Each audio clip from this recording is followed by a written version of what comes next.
আল্লাহকে এভাবে ছেড়ে দিলেন কেন? আখিরাত এভাবে ভুলে গেলেন কেন? কি ব্যাপারটা কি? হ্যাঁ, এই পৃথিবীর চারদিকে চতুর্দিকে যদি মুসলমান মজলুম হয়, নির্যাতিত হয়, তা আমরা কি মাটির মধ্যে না, নাকি আমরা চাঁদের দেশে? আমরা মাটিতে থাকি না উপরে থাকি?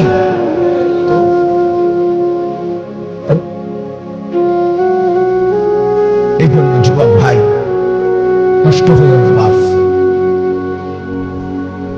নষ্ট হয়ে এই বন্ধুর কথা মনে রাখো। আমরা মূর্খ না, আলহামদুলিল্লাহ পড়ালেখা আমরাও করছি, জেনারেল লাইনেও পড়ালেখা করছি, মাদ্রাসার লাইনেও পড়ালেখা, শতভাগ আস্থা নিয়েই বলতেছি, বুঝ নিয়েই বলতেছি। কুমিল্লা ভিক্টোরিয়া কলেজ থেকে মাস্টার্স পাস করছি, আলহামদুলিল্লাহ। সরকারি আলিয়া মাদ্রাসা থেকে টাইটেল কানুন পাস করছি, কওমি মাদ্রাসা থেকে দাওরায়ে হাদিস পাস করছি। এটা বুঝেই করতেছি, বুঝেই বলতেছি। ইংরেজিও পুরা করছি, আরবিও পুরা করছি। এই জন্য বিজ্ঞান সায়েন্স বিভাগ থেকে দাখিল পাস করছি, এসএসসি। আমি বন্ধু বুঝাইতে চাচ্ছি এই কথাটা অহংকারের জন্য বা ফুটাঙ্গির জন্য না, এই বাস্তবতাটা বুঝানো। এই দুনিয়ার এই সবটা মিলাইয়া আজকে যে কয়জন অভিভাবক আছেন অথবা যে কয়জন যুবক ভাই আছেন, দোস্ত, আমরা আল্লাহর সাথে বেশি বাড়াবাড়ি করছি, আমরা আল্লাহর সাথে বেশি তুচ্ছ অবজ্ঞা করছি। আমরা জানি না আমাদের শেষ পরিণতি কি। ওমা কাদারুল্লাহ হাক্কা কদরি, আল্লাহ বলছে, বান্দা তোমরা আমাকে যথোপযুক্ত কদর করলা না। ওয়াসসামাওয়াতু মাতওয়িয়াতুম বিয়ামিনি, আল্লাহ বলে, জানো বান্দা, আমি সেই আল্লাহ যে চাইলে এক সেকেন্ডে এই 7 আসমান একটা পলকের মধ্যে, মিনিটের ভিতরে গুটাইয়া আমি আমার কুদরতি হাতে নিয়ে আসতে পারি। তুমি কোন নেতার উপরে ভরসা করে অহংকারী করছো? কিসের উপর? তোমার এই বিল্ডিং না, তোমার এই টাইলস, তোমার এই 5 তারার ফাইলিং, তোমার এই ইঞ্জিনিয়ারের নিশ্চয়তা, আপনার এই সয়েল টেস্ট রিপোর্ট, এটার উপরে ভরসা করে আপনি অহংকার করছেন না? স্বামী বিদেশ, এ কারণে মা বোন বাজারে ঘুরছেন না? বাপ, তোমাদের ছেলেরা, তোমাদের বাবা কিছু টাকা রোজগার করছে, এই কারণে জিন্দেগি এভাবে ফেলে দিলা। এক ওয়াক্ত নামাজ পড়তে মন চায় না, তাহলে আল্লাহ লাগবে না বন্ধু? না, মালিক লাগবে না? আল্লাহকে লাগবে না? তাই আজকে যারা এশার নামাজ পড়ো নাই, কেন পড়লা না? এই হাইওয়ান, পড়লা না কেন? এই হারামি, পড়লা না কেন? সারাদিনে এক ওয়াক্ত নামাজ পড়ো নাই যে, তোমার চাইতে নিকৃষ্ট মানুষ, নির্লজ্জ মানুষ আর কে হতে পারে? মুসলমানের ঘরে জন্ম নিয়ে এক মুসলমান মায়ের পবিত্র দুধ এক টানা 2টা বছর খেয়ে এত নিকৃষ্ট মানুষ হয় কেন? এত নিকৃষ্ট মুসলমান হয় কেন? এত সভ্য মুসলমানের রক্ত এত বেদামি হবে কেন? অনুভূতি এভাবে মরে যাবে কেন? এই জন্য আমি আপনাদের সামনে কোরআনুল কারীমের যে আয়াতটা পড়ছি, সূরা আলে ইমরানের 102 নম্বর আয়াত, আল্লাহ তাআলা বলছেন, ইয়া আইয়ুহাল্লাযীনা আমানুত্তাকুল্লাহা হাক্কা তুকাতিহি, হে ঈমানদারগণ, হে মুসলমানরা, মুমিনরা, তোমরা আমার, আল্লাহ বলছে 89 বার কোরআনুল কারীমের মধ্যে আল্লাহ তাআলা, একবার দুইবার না দোস্ত, হে ঈমানদারগণ, হে আমার মুমিন বান্দা, এই কথা বলে আল্লাহ 89, 8 9, 89 বার আল্লাহ কোরআনে ডাক দিয়েছে। বলছে, তুমি আমার বান্দা, তুমি মুমিন, তোমারে আমি জান্নাত দেব। বান্দা, তোমারে আমি জান্নাত দিতে চাই, বিশ্বাস করো, তোমার জন্যই জান্নাত, কোনো বেঈমানের জন্য জান্নাত না। ঈমানবিহীন কেউ জান্নাতে যাবে না। পৃথিবীর সমস্ত ভালো কাজ যদি কোনো বেঈমান করে তবুও সে জান্নাতে যাবে। গোটা পৃথিবীটাও যদি কেউ মালিক হইয়া দান করে দেয়, এত বড় মহানুভব, কিন্তু সে বেঈমান, ঈমান হিরা হারা, কালেমা হারা, সে কশ্চিন কালেও পরকালীন মুক্তি পাবে। ঈমান ऐसा শব্দ, ঈমান এতনা দামি জিনিস, এতটা দামি শব্দ। ঈমানবিহীন গোটা পৃথিবীর কিছুরই কোনো মূল্য নেই। তো আল্লাহ বলে, সেই ঈমান আমি তোমাকে দিয়েছি বান্দা, আমি গ্রহণ করছি। ইয়া আইয়ুহাল্লাযীনা আমানু, হে ঈমানদারগণ। তার মানে তোমার এটা ফরমটা আমি নিছি, তোমার ঈমানদার হিসেবে গ্রহণ করছি, তোমারে মুসলমান বলে নিলাম আমি।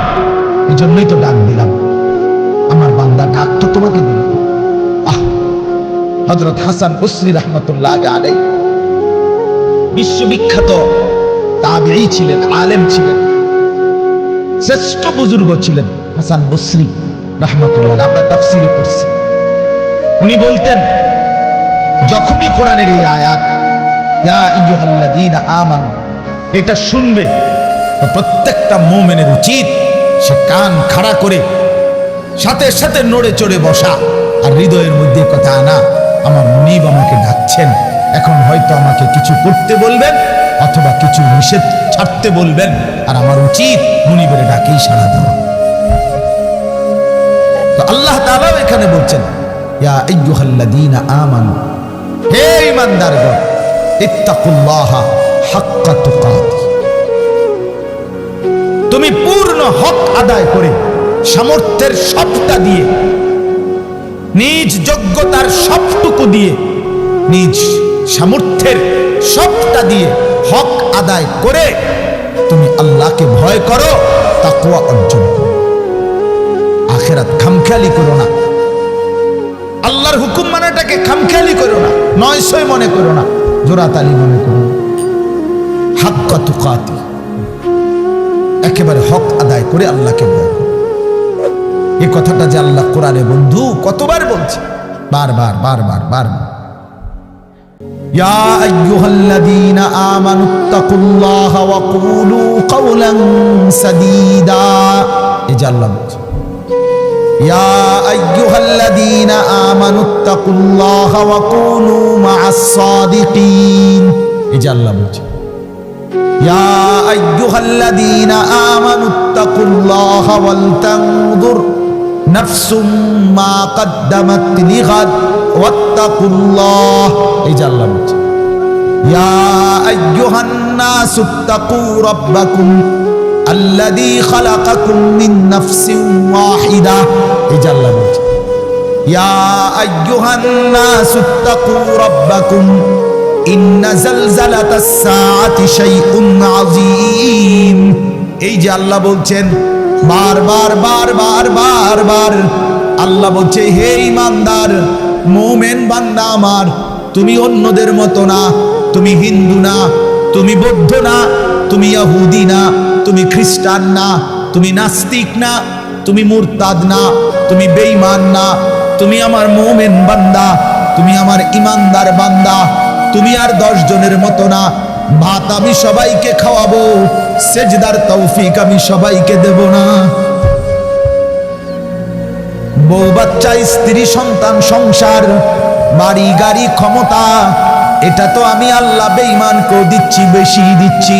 কিন্তু আল্লাহ বলেন, মুমিন তোমাকে আমি জান্নাত দেব, জান্নাত, জান্নাত দেব,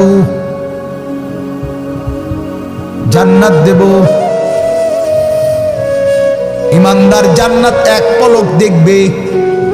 হাদিসের মধ্যে আছে, আল্লাহর নবী সাল্লাল্লাহু আলাইহি ওয়াসাল্লাম বলেন, পুরাটা হায়াত যেই বান্দা, যেই মুমিন দুঃখ কষ্ট আর যন্ত্রণায় কাটাইছে, কোনোদিন 1 সেকেন্ডের জন্য সুখ পায় নাই, কিন্তু 1 মুহূর্তের জন্য আল্লাহর নাফরমানি করে নাই।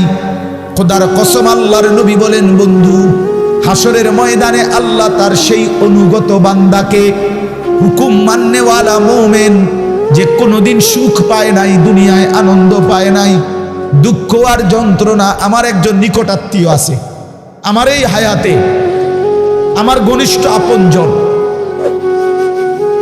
আমার এই হায়াতে আমার এই 20-25 বছরের ভিতরে আমি কোনোদিন তার সুখের কথা খুব কমই শুনছি।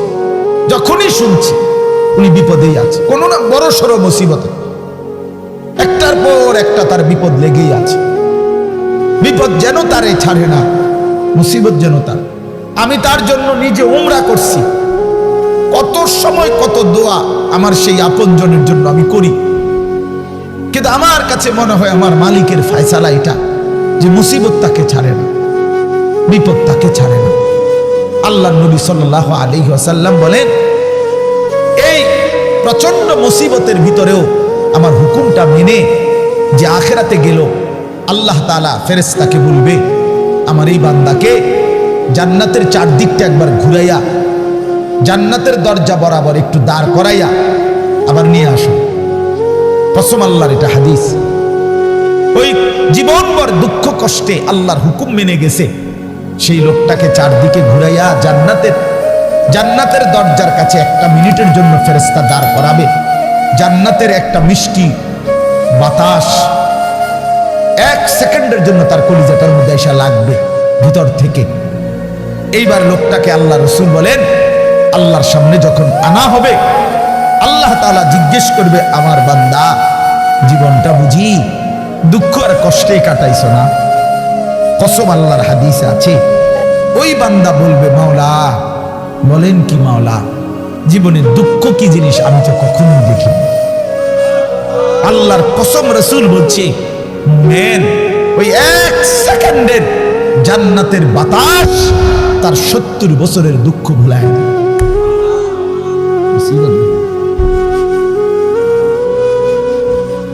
এজন্য বন্ধু চালাক মনে করেন না, সিটার বাটপার যারা, হ্যাঁ আমনে চালাক আমরা বেকুব, জি না, আমরা ভাত খাইয়া বড় হয়েছি, আমি বন ফানি চা দিয়া ভিজাইয়া বড় খাইয়া বড় হয়েছি না। যুবক তোমরা যারা নামাজ পড়ো না আর সারাদিন নারীর ছবি আর নর্তকীর নাচ গান আর এই ফালতু জিন্দেগি, সমবয়সীদের সাথে আড্ডার মাস্তানি আর এই সদর বদর, তুমি চালাক বেটা। হ্যাঁ আমি বেওকুফ, কেন বেওকুফ হবো আমি? তুমি যা খাইয়ে বড় হইছ আমি তো তা খাইয়েই বড় হইছি। এই মাটি আলো বাতাসে যদি তুমি বড় হও তো আমি কি মাটির তলে বড় হইছি?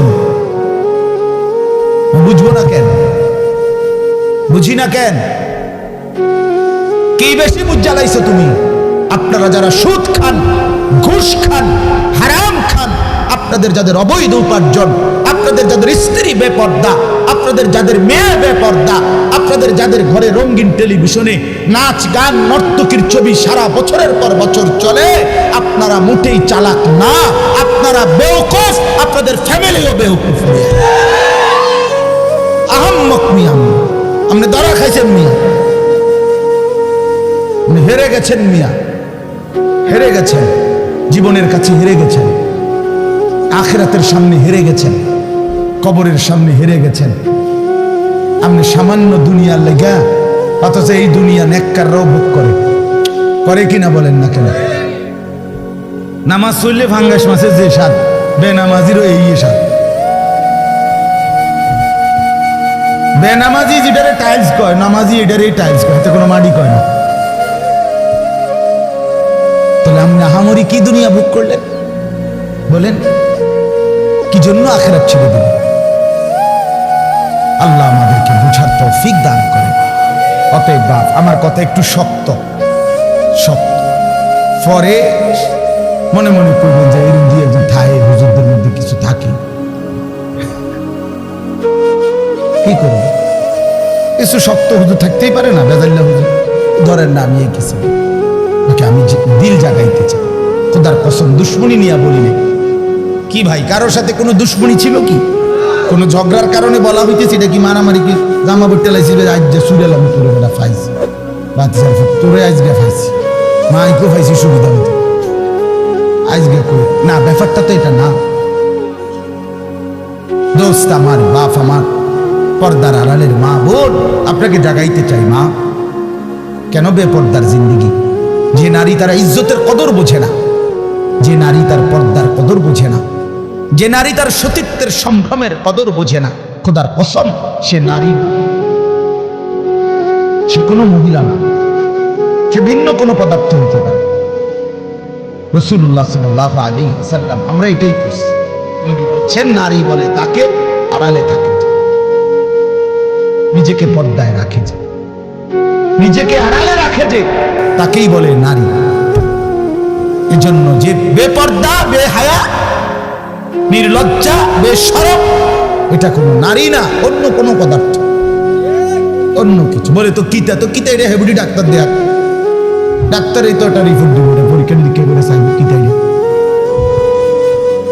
আমি কিনলে পেতাম। রাসূল বলছে নারী বলে তাকে পর্দায় থাকে, যে আল্লাহ আমাদেরকে বুঝার তৌফিক দান করে। অতএব এটাই কথা আমার, রমজান সামনে, আমাদের জীবনের সুযোগ নিজেকে বদলানো, নিজেকে পরিবর্তন করা, জীবনটা গঠন করার। এজন্য আমি এই আয়াত করছি। আল্লাহ বলছে, বান্দা সাধ্যের সবটুকু দিয়ে সর্বোচ্চ হক আদায় করে আমাকেই ভয় করো। আর আল্লাহকে ভয় করার অর্থ দুইটা, সমস্ত গুনাহ ছেড়ে দেওয়া, আল্লাহর সমস্ত হুকুম পালন করা। আল্লাহ আমাদেরকে তৌফিক দান করুন।